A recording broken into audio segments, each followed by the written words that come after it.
Chapter 3. The entrance to the Lost Lagoon mini golf and driving range used to be a grand archway shaped like coral rock. Now the fiberglass letters lay cracked in the weeds. A plastic pirate, missing his hook hand, leaned against the ticket booth like a drunk waiting for last call. The chain across the entrance had been cut so many times the links lay scattered in the gravel like dropped change. Bodirt drove through. The Ford's suspension bottomed out in the potholes. The cart path snaked past what used to be the first hole, a windmill with 3 of its 4 blades gone, the remaining one creaking in the breeze. Past that, the second hole was a pirate ship. Its hull served as a planter for something growing tall and green that definitely wasn't fertilizer. He killed the engine and let the truck coast to a stop near the putting green. The green had gone to crabgrass years ago, but someone had mowed it close to the dirt recently. The flag stick was still in the cup, sporting a limp black trash bag instead of a pennant. A young man appeared from inside the pirate ship's hull. He was 22, maybe, with the hollow cheeks and bright eyes of a kid running on stimulants and spite. Straw-colored hair stood up in stiff spikes. He wore board shorts and a faded Salt Life tank top. His arms were thin, veins tracking under the skin, and he carried a putter with electrical tape wrapped around the grip. "This is private property," he said. "You need to turn around." "Looking for cricket," Bodirt said. The kid's eyes darted left, then right. His thumb worked the taped grip of the putter. "Don't know no cricket." "You're cricket." "I'm not." He stopped. "Who's asking?" Bodirt got out of the truck. He let the door swing shut, the sound echoing off the fiberglass pirate ship like a struck bell. He walked toward the young man, boots crunching on the gravel. "Name's Bohannon. I'm asking." Cricket took a step back, raising the putter.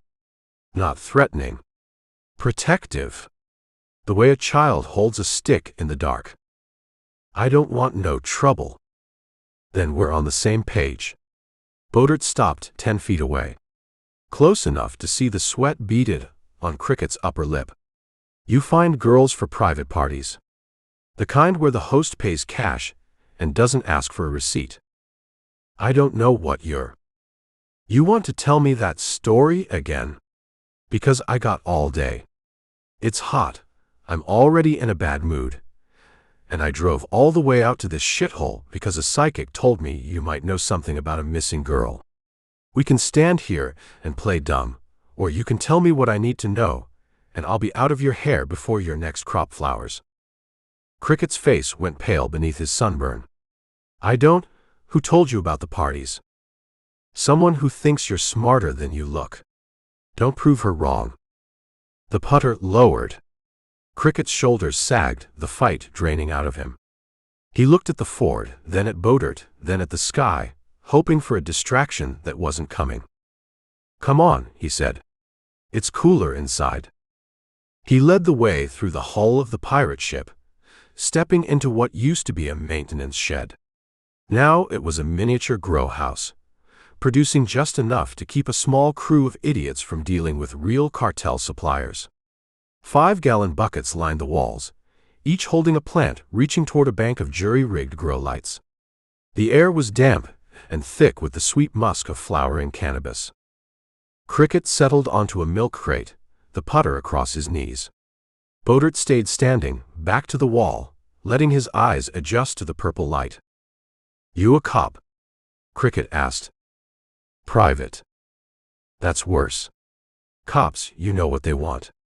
Private guys always want something weird." "I want a girl. Chloe Wembley. 14, brown hair, private school. Went missing Friday." Bodirt watched Cricket's face for a flicker of recognition. "Nothing." "I don't know no Chloe," Cricket said. "You find girls. Who do you find them for?" Cricket picked at a scab on his elbow, avoiding Bodirt's eyes. "It's not like that. It's just parties. Rich guy parties. They want girls to serve drinks, look pretty, keep the guests happy. No one gets hurt. I make sure of it." "You make sure of it." From behind a taped-up putter, in a fake pirate ship. I screen them. I make sure they're 18. Some girls need the money. Chloe is 14. Cricket's hands went still. I didn't.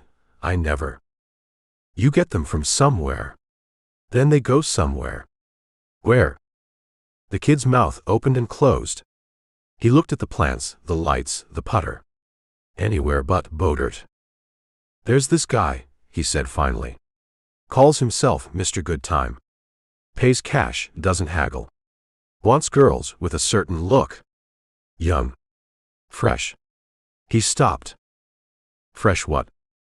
Cricket's voice dropped to a whisper. He likes the ones who haven't figured out the world is just people taking from people. He says he likes the shine. Bodirt's hands curled into fists at his sides. He forced them open. How many?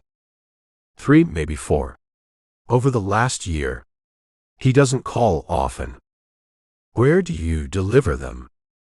Cricket shook his head. I don't. He has a burner number. I text him when I have someone. He texts back a location. I send the girl over. That's it.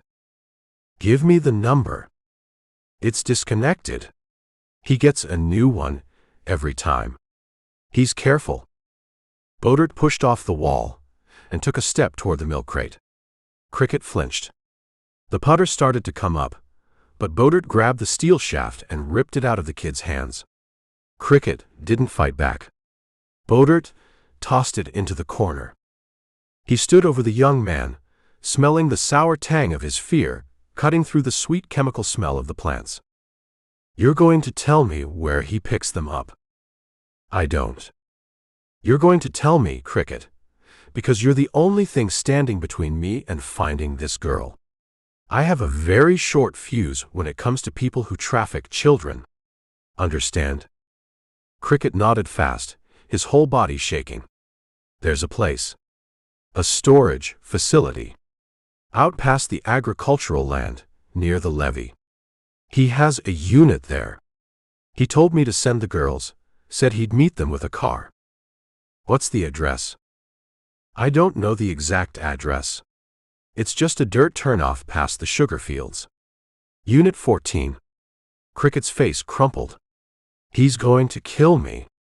If he finds out I talked, he's going to kill me. You don't know him. He's always calm.